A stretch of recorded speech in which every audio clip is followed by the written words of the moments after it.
മകളുടെ കാര്യം പറഞ്ഞ പോലെ തന്നെ എന്റെ വീട്ടില് എന്റെ ചേട്ടന്റെ കൊച്ചുണ്ട്. ഈ കൊച്ചിന് 5 വയസ്സേ പ്രായമുള്ളൂ.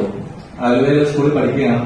ഇതുപോലെ കഴിഞ്ഞ ദിവസം വീട്ടിൽ വന്ന് പറഞ്ഞു, അതുപോലെ അഭിഷ എനിക്ക് കരാട്ടെ പഠിക്കണമെന്ന്. അപ്പൊ ഞങ്ങളൊക്കെ അത്ഭുതപ്പെട്ടു പോയി. 5 വയസ്സുള്ള ഈ കുട്ടിക്ക്, ഈ മോൾക്ക് കരാട്ടെ പഠിക്കണമെന്ന് ആ ഒരു പ്രായത്തിലെ അവളുടെ മനസ്സിലത് ഡെവലപ്ഡായി. പക്ഷെ ഞാൻ ഇവിടെ കരാട്ടെ ബെൽറ്റ് അച്ചീവ് ചെയ്ത കൊച്ചുമിടുക്കന്മാർ, അതായത് എനിക്ക് തോന്നുന്നു സെക്കൻഡ് സ്റ്റാൻഡേർഡ് തൊട്ടുള്ള സ്റ്റുഡൻസ് ഉണ്ട് ഇവിടെ, അല്ലേ? അപ്പൊ സെക്കൻഡ് സ്റ്റാൻഡേർഡ് തൊട്ടുള്ള സ്റ്റുഡൻസിനെ ഇവിടെ ബെൽറ്റ് അച്ചീവ് ചെയ്യുന്നപ്പോഴത്തേക്കും എനിക്ക് അതിനേക്കാളേറെ ഒരു ആശ്ചര്യമാണ് ഉണ്ടായത്. എന്താണേലും നമ്മുടെ ഈ കുട്ടികളെ ഈ രീതിയിൽ മാർഷൽ ആർട്സിൽ അവരെ ഡെവലപ്പ് ചെയ്യാൻ പരിശ്രമിക്കുന്ന ഈ സ്കൂൾ മാനേജ്മെന്റിന് എല്ലാ വിധത്തിലുള്ള അഭിനന്ദനങ്ങൾ ഞാൻ നേരുകയാണ്. ആദ്യം തന്നെ